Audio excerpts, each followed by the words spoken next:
Hi everybody, welcome to day 69 of the ARD countdown series. And before looking at today's question for homework, let's just discuss yesterday's question. Question number one was, which mobile application was recently launched to help farmers self-register and book slots digitally at cotton procurement centers?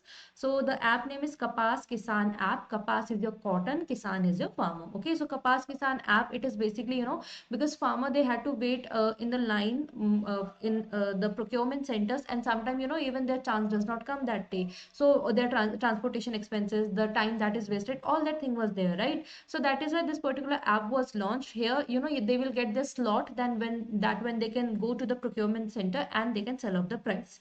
Second question, according to the third advance estimate, what is the total food grain production expected for the year? So see, option number 3 is the right answer. वैसे तो देखो, the final advance estimate is also out, and as per it the digit is 3577 a lakh million ton. So देखो, whenever third fourth, even if anybody would any sort will come, it will be very nearby number only, ठीक है? But as well as per third advance estimate, it is this number. For examination we would recommend वैसे latest वाला करना, but even if a one before comes, right, you would have an idea कि okay similar number पे ही होगा.